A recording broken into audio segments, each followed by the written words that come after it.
बिस्मिल्लाहिर्रहमानिर्रहीम। अस्सलाम वालेकुम। कैसे हैं आप सब जी। आज मैं बनाऊंगी बहुत ही मज़े की केरी की चटनी या कच्चे आम की चटनी कह लें इसे।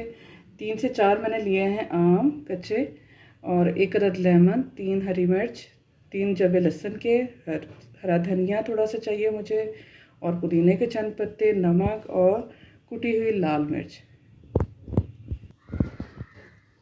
सबसे पहले इसे मैं अच्छी तरह धो के तो काट लेती हूँ जी। आम को मैंने छील के इसकी कटिंग कर ली है और इसके इस तरह के पीसेस बना लिए हैं। अब मैं जग लूँगी और इसके अंदर डालूँगी सबसे पहले ये कटे हुए आम। बहुत ही झटपट बनने वाली ये हमारी चटनी है।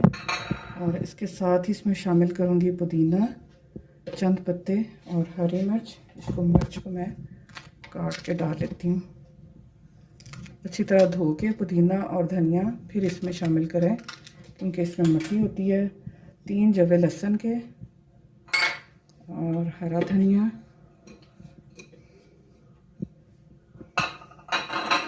ये इसमें डाल के आधा कप से भी कम बिल्कुल पानी इसमें शामिल करूँगी।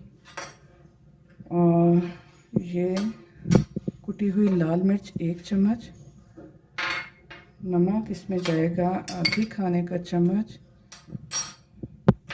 और 1 अदद नींबू का रस। आप भी कहेंगे कि ये तो पहले ही खट्टी होगी, तो ये लेमन जो सा ये मैं इसका कलर फ्रेश करने के लिए इसमें शामिल करूँगी कि इसका देर तक जो सा कलर जो सा वो अच्छे वाला ग्रीन ही रहे।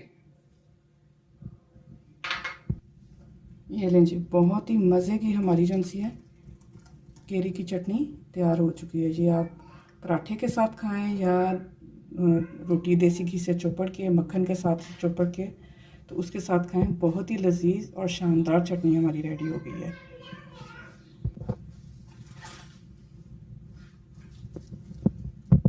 जी व्यूअर्स, बहुत यम्मी चटनी आपके साथ मैंने रेडी की है। और अपना बहुत सा ख्याल रखें, दुआ में याद रखें। ओके जी, अल्लाह हाफिज़।